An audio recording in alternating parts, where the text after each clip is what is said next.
Halo geng, selamat datang di Zona Donghua Channel. Kali ini Mimin akan membahas spoiler tentang Tales of Herding Gods. Buat kalian yang baru join, jangan lupa like, comment, and subscribe, dan nyalakan notifikasinya agar kalian selalu update konten-konten terbaru dari Mimin tentunya. Oke, nggak usah lama-lama, langsung aja kita ke spoilernya. Let's go! Si tukang daging menatap si buta dan berkata, "Orang buta, kau dan Muer ikutlah aku mendaki gunung. Aku sudah tidak punya tubuh bagian bawah lagi. Jadi aku tidak bisa mengalahkan orang tua itu." Bagus. Orang buta itu melompat dari punggung lembu. Qin Mu meminta Ling Yuxiu, Hu Ling'er, dan King Niu untuk tetap di sana dan berkata, "Kami akan segera kembali." Ling Yuxiu mengangguk, "Hati-hati." Si tukang daging datang ke danau air lemah dan menggelengkan kepalanya sambil berkata, "Basan tidak membuat kemajuan apapun selama bertahun-tahun ini dan dia bahkan belum memindahkan danau ini."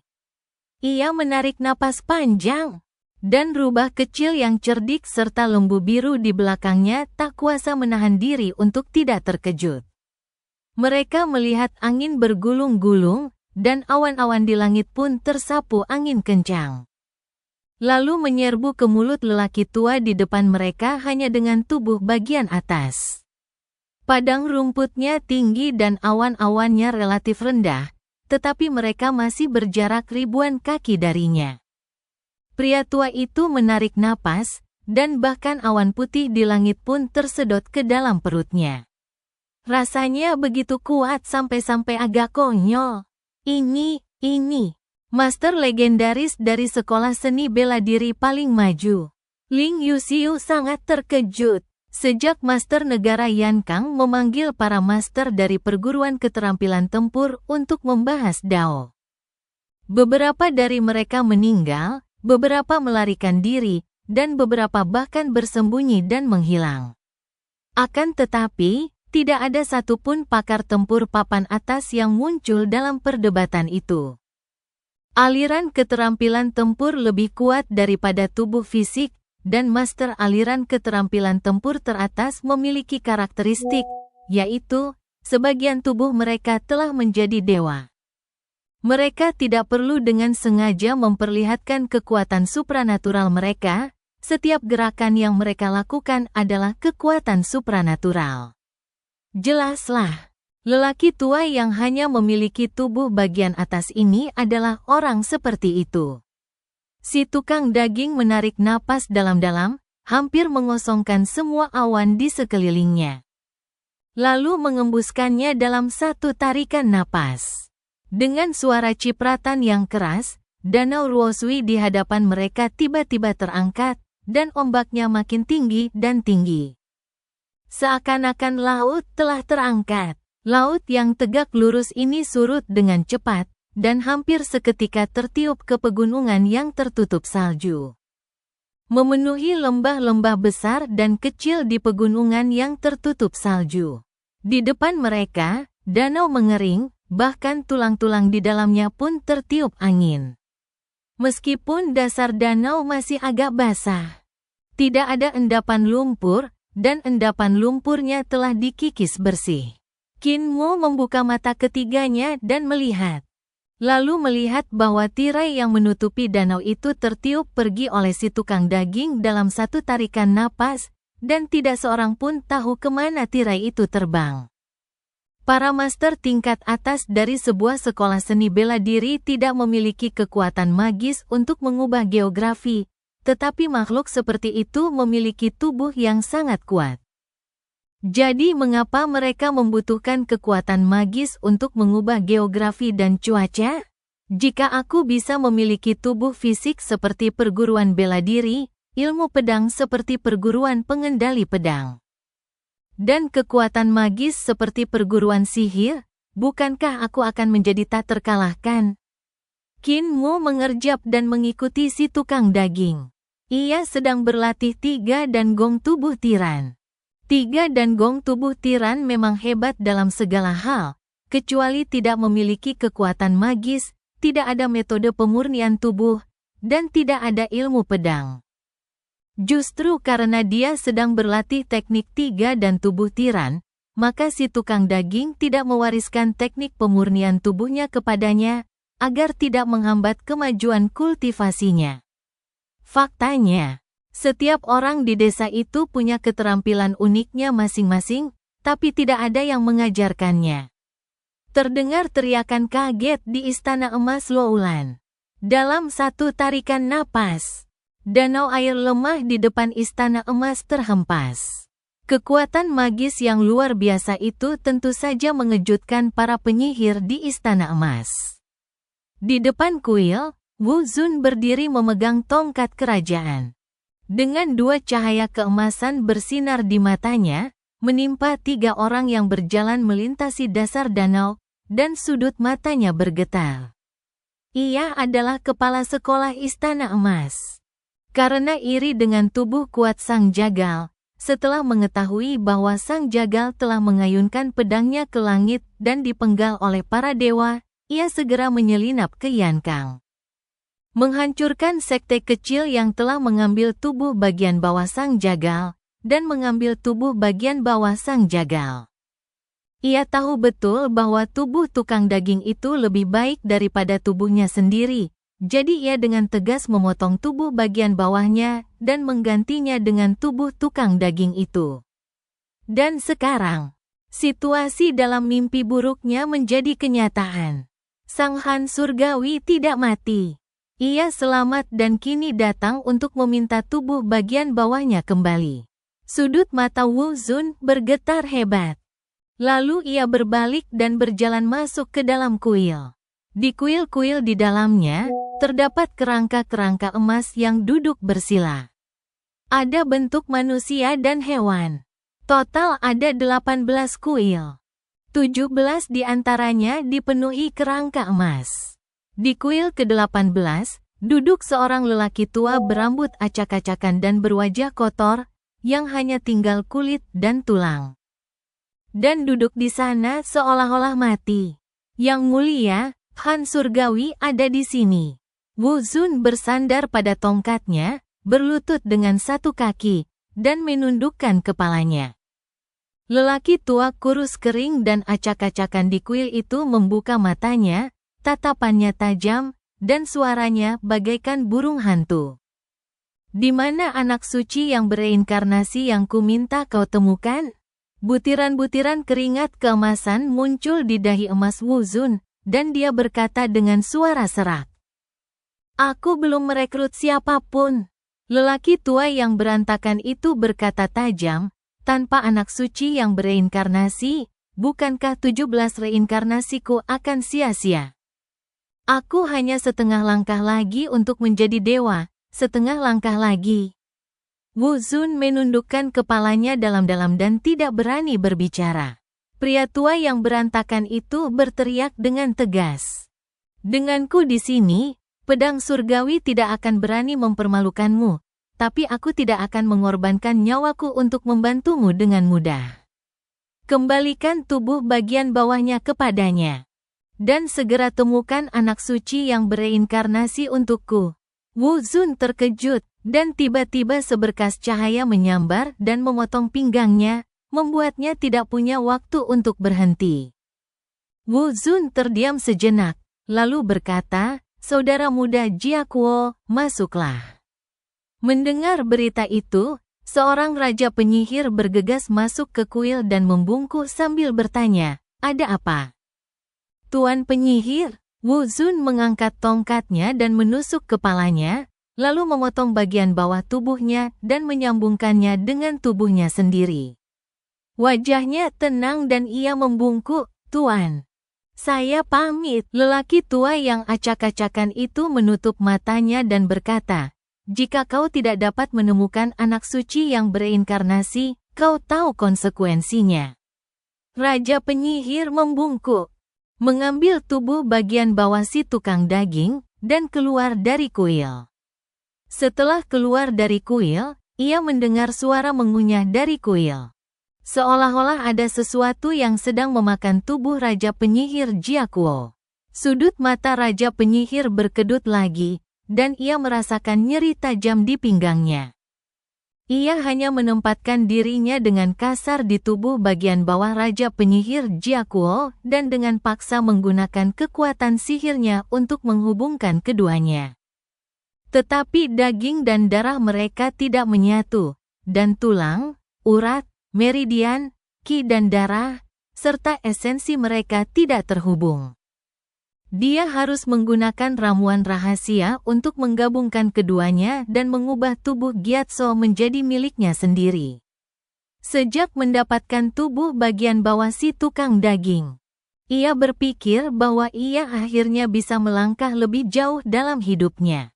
Namun, tanpa diduga, si tukang daging tidak mati, melainkan datang kepadanya. Karena tubuh yang mulia agung telah layu, ia tidak berani melawan si tukang daging sampai mati, sehingga ia terpaksa menyerahkan tubuh bagian bawah si tukang daging. Meskipun kemampuan Raja Penyihir Jiakuo tidak lemah, kemampuannya masih belum sebaik tubuh fisik Tuan Penyihir sebelumnya. Tidak diketahui berapa lama waktu yang dibutuhkan baginya untuk kembali ke level sebelumnya. Wu Zun menahan rasa sakit dan menggendong tubuh bagian bawah si tukang daging menuruni gunung. Qin Mu, si tukang daging, dan si buta sudah naik gunung dan menemuinya di tengah jalan. Wu Zun menurunkan tubuh bagian bawah si tukang daging dan membungkuk Han Surgawi. Si tukang daging melihat bagian bawah tubuhnya, lalu ke pinggang Wu Zun, lalu menggelengkan kepala dan berkata, "Kenapa kau harus melakukan ini? Kau telah merawat tubuhku selama lebih dari 200 tahun. Tubuhku masih hidup, dan aku harus berterima kasih padamu untuk itu." Sudut mata Wu Zun berkedut 2 kali lagi. Qin Mu mengeluarkan tubuh bagian bawah emasnya dan berkata, "Wu Zun, aku akan mengembalikan tubuhmu. Tak ada gunanya aku menyimpannya." Otot-otot wajah Wu Zun bergetar, dan dia berkata dengan suara serak, "Aku tidak membutuhkannya lagi. Itu juga bisa digunakan untuk memurnikan harta karun." Qin Mu berkata dengan ramah, "Saya melihat tubuhmu belum terhubung kembali. Saya juga cukup berpengetahuan di bidang kedokteran.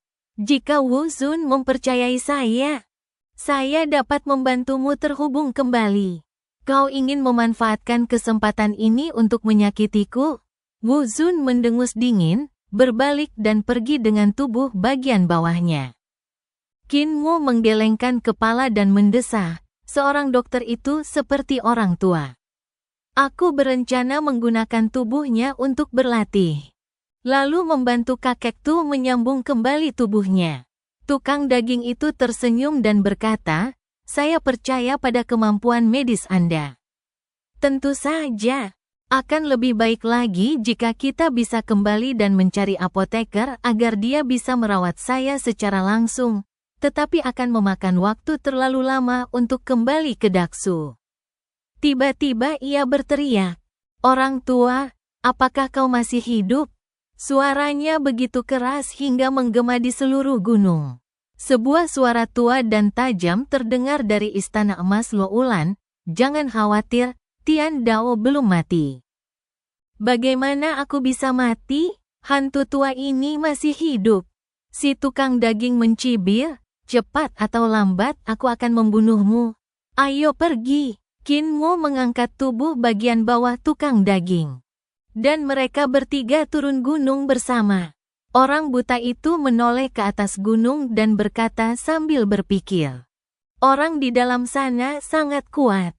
Si tukang daging menghela napas lega dan berkata sambil tersenyum, "Aku tidak punya tubuh bagian bawah, jadi mungkin aku bukan tandingannya.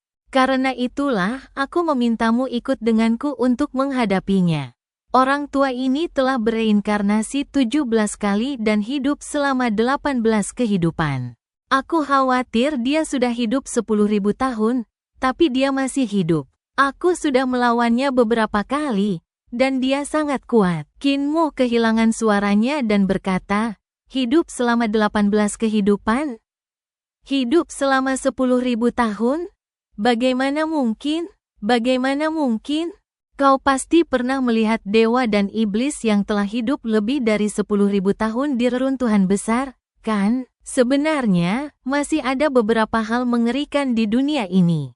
Tapi kau masih muda dan tidak boleh bersentuhan dengan makhluk seperti itu. Si tukang daging berkata, meskipun orang tua itu bukan dewa atau iblis, dia tidak jauh dari itu. Dia tahu banyak peristiwa dan rahasia masa lalu. Jika dia bukan musuh, aku tidak akan melawannya. Orang buta itu mengangguk dan berkata, memang ada beberapa hal yang menakutkan. Misalnya, mataku. Dia menggelengkan kepalanya dan tidak mengatakan apapun lagi. Hati Kinmu sedikit terguncang. Mata orang buta itu dicungkil, tetapi dia tidak pernah mengatakan siapa pelakunya. Rahasia apa yang tersembunyi di baliknya? Mereka meninggalkan istana emas Luolan, bertemu kembali dengan Ling Yuxiu, dan menuju kota barbar di padang rumput. Kinmu membeli beberapa ramuan obat di kota, mengeluarkan kuali besar dari tas kainnya, dan berkata, "Kakek Tu, aku akan merebus tubuh bagian bawahmu dulu untuk menghilangkan darah dan Fodo Wuzun." Ia meletakkan sebuah tong besar berisi air di dalam kuali dan memasukkan rempah-rempah satu persatu ke dalamnya. Setelah air mendidih dan aroma rempah-rempah memenuhi udara, ia memasukkan tubuh bagian bawah si tukang daging ke dalam air. Hulinger bertanya dengan gugup, "Apakah ini akan dimasak?" Orang buta itu tersenyum dan berkata, "Jika kamu mencium aroma daging, itu berarti daging itu sudah matang." Si tukang daging berkata dengan marah, "Tubuhku tidak dapat dihancurkan bahkan jika dipukul oleh dewa, jadi bagaimana bisa direbus dengan sepanci air mendidih?" Setelah mendidih beberapa saat, Kinmu mengamati warna ramuan itu. Membuka cangkir obat, lalu mengambil beberapa kodok kering berwarna merah dan hitam, seukuran kuku jari, lalu menaburkannya ke dalam kuali. Kodok itu tadinya kering, tetapi setelah masuk ke dalam air, ia menyerap cukup air dan hidup kembali. Ia berlarian di dalam air mendidih, menyerap Fodo. Tidak lama kemudian, beberapa katak mati karena keracunan. Kinmu mengganti air dalam kuali lain dan mengulangi proses tersebut 9 kali, akhirnya berhasil membersihkan Fodo. Darah di tubuh bagian bawah si tukang daging kembali memerah. Dan darah itu tampak hidup, mengalir secara otomatis di pembuluh darahnya. Kinmu merebus sepanci air lagi, menggantinya dengan puluhan ramuan obat lain. Lalu merebus tubuh bagian bawah si tukang daging untuk merangsang aktivitas darah dan daging, lalu terus memasaknya hingga larut malam. Rubah kecil Ling Yuxiu telah tertidur. Lembu hijau juga telah tertidur. Lelaki buta itu duduk di tanah, tertidur dengan bantuan tongkat bambu, dan hanya Kinmu dan tukang daging yang masih menjaga kuali. Kinmu menghunus pedang Saobao, menyerahkannya kepada tukang daging, dan berkata, "Kakek Tu, aku tidak bisa memotong tubuhmu. Kau harus melakukannya sendiri dan memotong bagian tubuh atasmu yang telah tumbuh selaput daging." "Aku tidak butuh pedangmu, aku akan pakai pisauku." Si tukang daging menghunus pisau dagingnya, menggertakkan gigi, dan menyayat bagian bawah tubuh korban, merobek lapisan daging yang terbentuk pada luka tersebut. Kultivasinya sangat kuat, dan ia segera menggunakan energi vitalnya untuk menutup luka dan mencegahnya berdarah. Kinmu mengeluarkan tubuh bagian bawahnya dari kuali. Lukanya masih segar, jadi tidak perlu sayatan lebih lanjut. Kinmu mengeluarkan botol giok dan dengan hati-hati mengoleskan ambergris ke bagian tubuh bagian bawah dan atasnya. Begitu ambergris diaplikasikan, granulasi terlihat tumbuh cepat. Seperti cacing merah kecil yang menggeliat. Ia tidak langsung menyambungkan kedua bagian tubuh itu. Sebaliknya, ia mengubah energi vitalnya menjadi benang-benang dan memilih urat serta saraf satu persatu, lalu menyambungkannya. Semakin banyak benang energi mengalir keluar dari jari-jari dan telapak tangannya, terhubung ke granulasi, membran, usus, dan tulang belakang. Tubuh si tukang daging perlahan-lahan menutup, tetapi kulit di sekitar pinggangnya belum tumbuh. Qin Mu akhirnya mengoleskan ambergris pada lukanya, dan kulit pun tumbuh kembali dengan sendirinya, menyambung luka-lukanya. Ia pun gembira, menggendong tukang daging itu, memasukkannya ke dalam kuali obat, menuangkan sisa bumbu dapur terakhir ke dalam kuali, menyalakan api, dan merebusnya perlahan-lahan. Di dalam kuali besar, si tukang daging menyandarkan lengannya ke tepi kuali dan tiba-tiba berkata, "Muer, terima kasih atas kerja kerasmu." Qin Mu menggelengkan kepala dan tersenyum. Saya sudah belajar kedokteran dengan kakek apoteker selama bertahun-tahun. Dia mengajari saya semua keterampilan saya. Jadi tidak terlalu sulit. Saya harap Anda tidak memiliki reputasi buruk seperti apoteker itu. Air perlahan mendidih, dan si tukang daging mengembuskan napas putih lega. Ia berkata, "Oh, ya, saya baru saja melihat Anda mengeluarkan barang-barang dari tas kain kecil itu. Dan tripod ini juga dikeluarkan. Ada yang aneh dengan tas kain Anda. Coba saya lihat." Qin Mu menyerahkan tas itu dan berkata, "Saya mengambil tas ini dari gudang harta karun Istana Emas Loulan. Entah bagaimana, ada sebidang tanah seluas 1 hektar di dalam tas ini, jadi saya menggunakannya untuk membawa barang-barang." Si tukang daging membuka tas itu dan melihat isinya, ekspresinya aneh. "Muer, kamu mengambil banyak sekali barang dari gudang harta karun Istana Emas." Wajah Qin Mu sedikit memerah. "Kamu bisa belajar dari orang cacat. Tapi jangan sampai kecanduan." Si tukang daging mendesah dan berkata, "Sebenarnya, setiap orang di desa kita punya masalahnya masing-masing. Si lumpuh suka mencuri. Si apoteker meracuni orang di setiap kesempatan, dan penyanyang. Sedangkan dulu aku terlalu sombong dan menghunus pisauku melawan para dewa." Si buta itu sombong dan penuh nafsu. Si tuli itu terlalu sombong, dan si bisu punya ide sendiri dan tidak memberitahu siapapun. Lupakan kepala desa, yang setiap hari berpura-pura misterius, dan ibu mertua itu pembuat onar. Aku khawatir kalian sudah tahu semua kekurangan kami. Qin Mu berkata dengan sungguh-sungguh, "Jangan khawatir, kakek Tu. Aku tidak pernah membuat masalah sejak meninggalkan desa. Leluhur sangat puas denganku." "Bagus.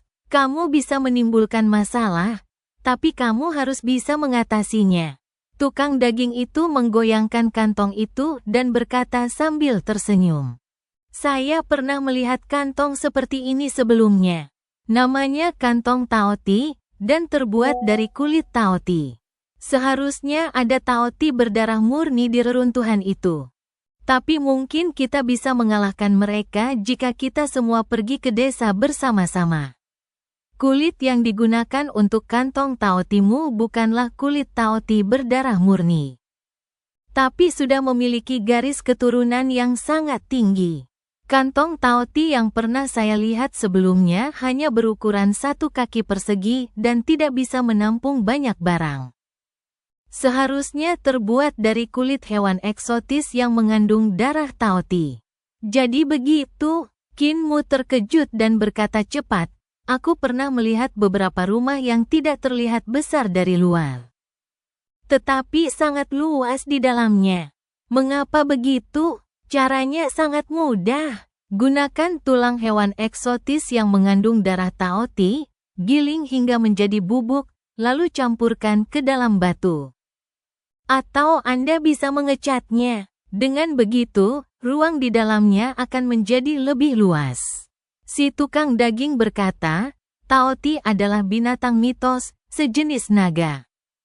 Mereka hanya makan dan tidak buang air besar, jadi perut mereka sangat luas. Kulit mereka bisa digunakan untuk membuat tas taoti, dan tulang mereka bisa digunakan untuk membangun rumah. Keduanya sangat berguna, hanya saja jumlah darah murninya terlalu sedikit. Qin Mu tetap di sampingnya, dan mereka berdua mengobrol. Tanpa sadar, Qin Mu tertidur sambil duduk. Ketika ia terbangun, ia melihat api di bawah kuali telah padam. Saat ia hendak menambahkan bahan bakar, suara tukang daging terdengar dari samping. "Muer, tidak perlu. Saya merasa baik-baik saja sekarang." Qin Mu berbalik dengan cepat dan melihat si tukang daging sudah berpakaian rapi. Ia mengenakan celana panjang baru.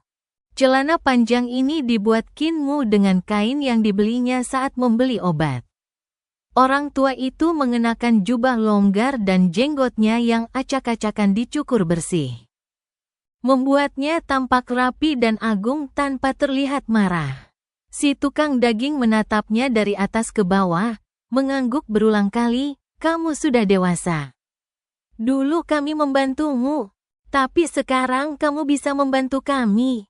Bagus sekali, bagus sekali." Suara orang buta itu terdengar dari luar. "Tukang jagal babi, kalau kau terus bicara, kau takkan bisa kabur.